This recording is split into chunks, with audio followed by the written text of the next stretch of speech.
Isang taon na. Isang taon na. Happy anniversary. Pero hanggang ngayon daw ay hindi pa rin nababayaran ng tropa ni Paul ang kanyang utang. Yun ang sinasabi. Ayon kay Paul, hindi rin birong halaga ha, 25,000 pesos ang utang ni tropa. Pero ang masaklap po dyan, galing daw pala yung 25,000 pesos na yan sa savings ng jowa nitong si Paul na si Winona. Hanggang ngayon, hindi pa rin daw alam ni Winona na ginalaw ni Paul ang pera nito sa pag-asang mababayaran kasi agad nung kaibigan nitong si Paul ang kanyang utang. Mama, pinaninindigan ni Paul ang kanyang pagiging mabuting tropa sa kanyang kaibigan. Nga lang yung kaibigan, ano na kaya nangyari? Kumustahin na nga po natin. Paul ng ano ba to? Probinsya ng Rizal, 29 years old. Magandang tanghali sa'yo, Paul. Magandang tanghali, Kuya Poy. Saan ka sa Rizal? Binangonan po. Okay. Ayan eto na. Isang taon na, 25,000 pesos. Yung utang yan ba ay tumubo na? O yan pa rin naman yung hiniram sa'yo? Yung hiniram pa rin, Kuya Poy. Walang ano yan walang interest. Wala po. Saan daw gagamitin nung tropa mo sana, yung perang yan? Bale, ang sinabi niya kasi sa akin, Kuya Poy, na stroke daw po yung mama niya. Totoo naman kaya? Totoo naman, Kuya Poy, na dinalaw ko na po si tita. Okay. Pero hindi, gaano na kayo katagal magkaibigan itong tropa na sinasabi mo, Paul? Simula 2018, Kuya Poy. Hindi naman yung mula bata pa kayo, hindi naman yung ganun tropa. Hindi po. Balikan muna natin yung mga pinagsamahan nyo nitong si tropa. Nitong kaibigan mo. Gaano na ba kalalim ang pinagsamahan ninyo para pagkatiwalaan mo naman ang 25,000 pesos? Bale, yun na, Kuya Poy, kasi magkaklase kami noong 2018. Nag-click talaga kasi kami magtropa, Kuya Poy. So parang pag tema yung isa, parang lagi talaga, kami lang talagang dalawa yung talagang nagtatakbuhan. Maraming beses, Kuya Poy, na ako yung nawalan, nang hiram ako sa kanya, tapos hindi siya nagdadalawang isip, pahiramin ako. Kaya nung siya naman yung nangailangan, hindi rin ako nagdalawang isip. Ayun nga lang, pagkakamali ko, ginalaw ko yung savings ng girlfriend ko, Kuya Poy. Ayun lang. Pero syempre, isang taon na rin yan.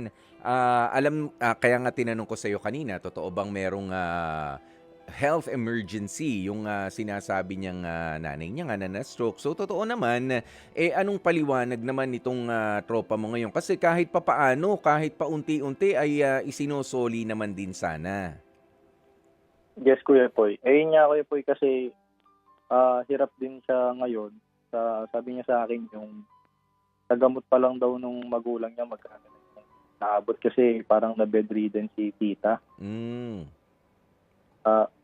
Ayun yung nagpapahirap sa kanya ngayon. Okay, pero ginagawa niya naman lahat ng ng paraan para syempre kakain, maintenance na gamot, baka kailangan din ng therapy ng nanay niya. Nauunawaan mo naman yung parting 'yon.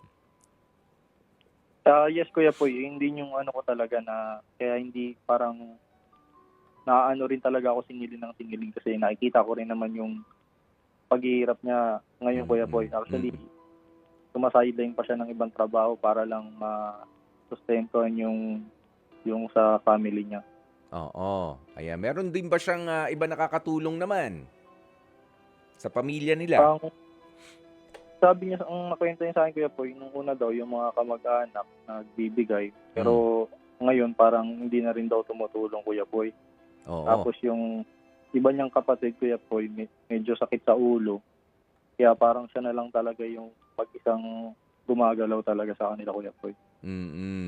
Pero syempre, ito nga pinoproblema mo, pera kasi ng girlfriend mo na si Winona o yung naipahiram mong pera.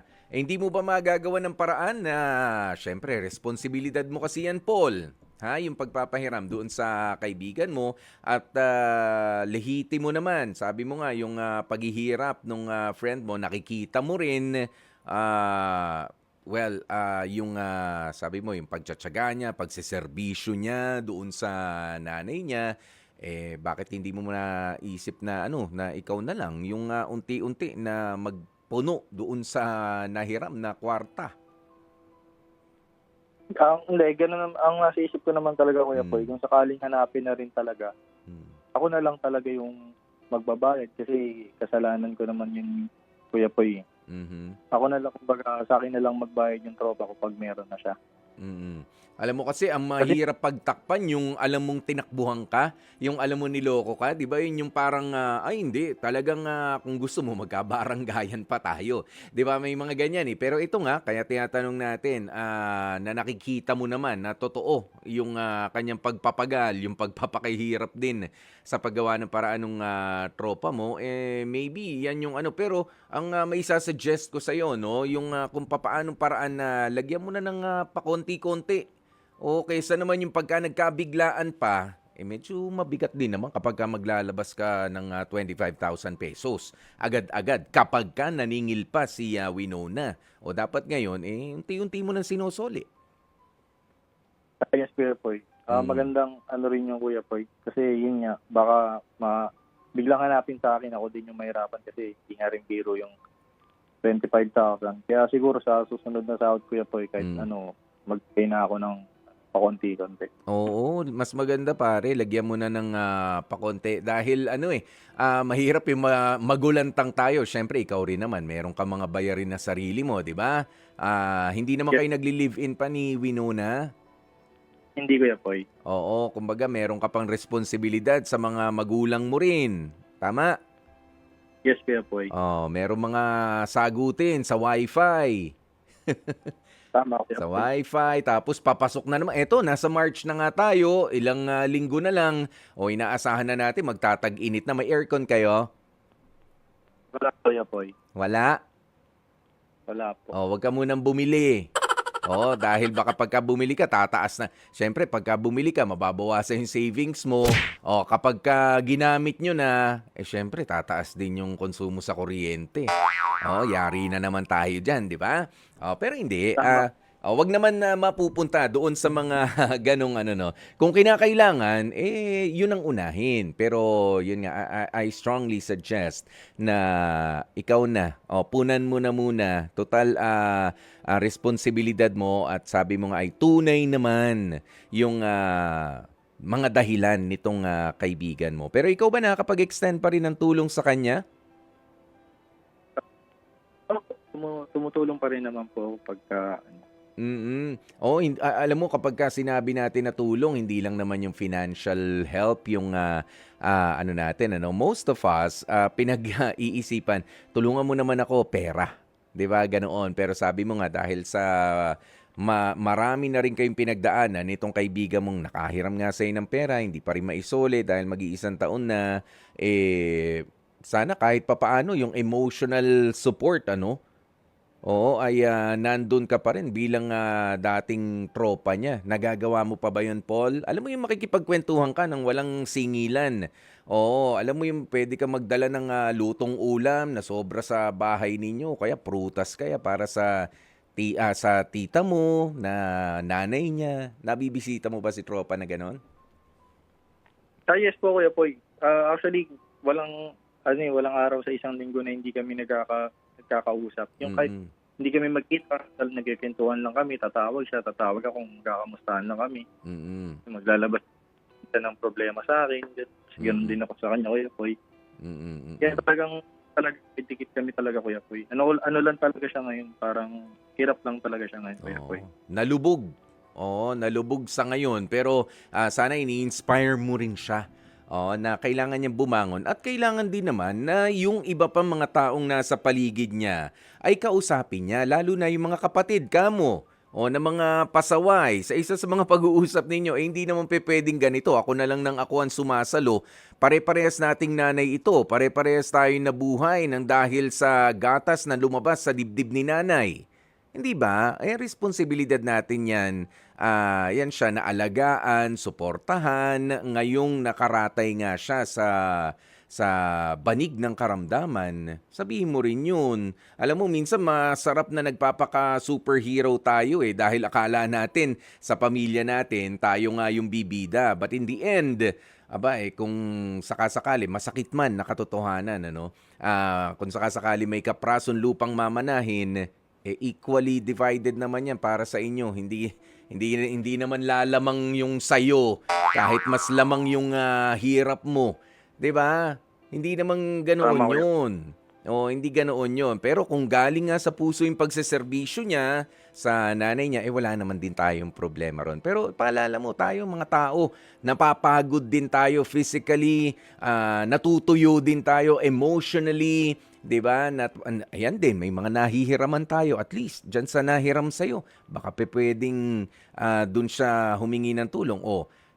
If you cannot be physically present para tulungan si nanay, baka naman pwede nyo kong tulungan doon sa medyo nahiram kong mga halaga rin. Hindi lang, siguro sa tingin ko, hindi lang sa'yo nakahiram, Paul. Yes, Kuya Poy. Sa mga ibang kamag-anak niya rin naman, Kuya Poy. Mm-mm. Kaso, parang, alam mo naman, minsan yung ibang kamag-anak, Kuya Poy, sila pa yung mas maraming nasasabi or ano. Mm-mm.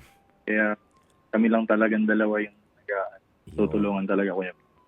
Okay, sige. Bagaman may utang pa nga sa'yo, may pananagutan, eto na rin naman ang pagkakataon, Paul, para magbigay ka ng importanteng mensahe para sa iyong kaibigan na kahit may sabit pa siya, wala pa rin kayong iwanan. Go ahead, Paul.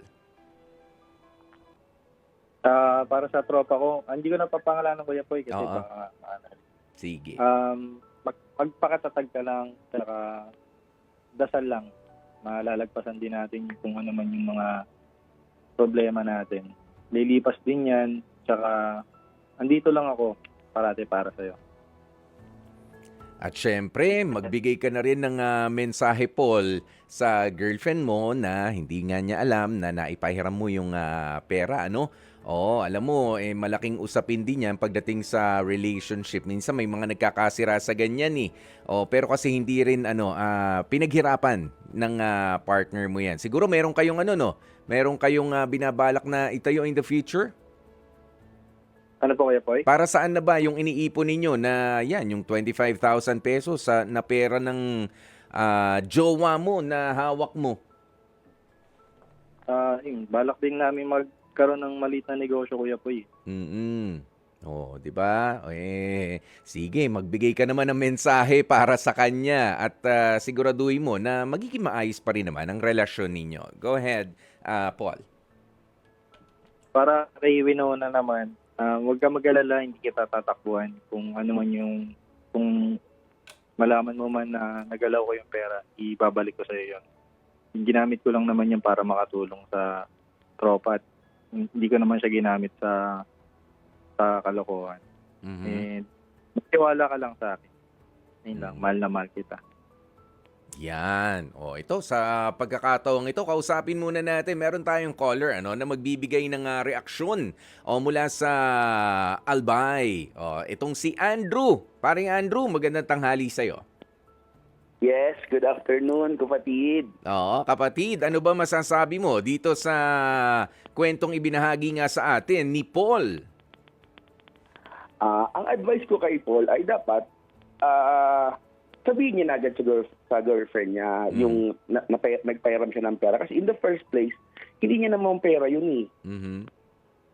Okay. Dapat sabihin niya na asap. Tapos, para makapag-come up sila ng solution na, di ba, two heads are better than one. Ibig sabihin, mas maganda kung sila mag-uusap para masolusyonan agad nila yung problem kung solusyonan yun yung problem para matapos yung problema nila. Para hindi na dumating sa punto na inabot pa na nagtanong Yes. tapos ay teka lang. 'Di ba nandyan lang pinalagay ko lang sa'yo, pinatabi ko lang sa'yo yung pera. Ako na Oo, lang mga magbabayad kapatid. kasi ganito. So hahaba yung kwento, 'di ba? Sabagay maganda ring punto 'yan, Andrew, ha? Oh, magandang punto nga 'yan na sabihin mo na, 'wag mo nang Mm. hintayin pa na biglang hanapin, baka nga merong investment na ito na may dumating na Yes. opportunity. Kailangan kasi sa ganitong buwan, sa ganitong araw, ay teka lang love, sandali, kamot ulo na naman tayo kahit wala tayong kuto. 'Di ba? Tsaka Baka umabot. matagal, 1 year na, di ba? 1 year na. Mm. Oo, pupuwede rin 'yan. O sige, naku maraming salamat sa iyo Andrew, ha? No problem, kapatid. Ayan, thank you kapatid na Andrew ng Albay. Maganda rin yung suggestion na yan ni Andrew Paul. Narinig mo ba yon? Narinig ko, Kuya Poy. Ang ano Mm. lang kasi, natatakot lang ako, Kuya Poy, na baka hindi niya ako maintindihan. Ayun, bakit? Ano ba, wala ba sa karakter ni girlfriend na hindi basta, na hindi maintindihan yung mga bagay na ganyan? Hindi, ang isip ko kasi, Kuya Poy, baka sabihin niya, tropa mo lang naman yun, bakit ganito, bakit ganyan, ang laking pera yung inano mo, pwede ka namang magbigay ng ganitong alaga lang. Yan. Mhm. May mga naiisip kong sasabihin niya sa akin. Okay. Pero ikaw nga rin ang makakasagot niyan, ano? Mas tantsado mo, mas sukat mo si Winona. Sa bagay na yan. But I strongly suggest, kahit nga pagbaba nitong telepono, no, meron ka bang savings ngayon? Meron, Kuya Poy. Yun. Lagyan mo na yan.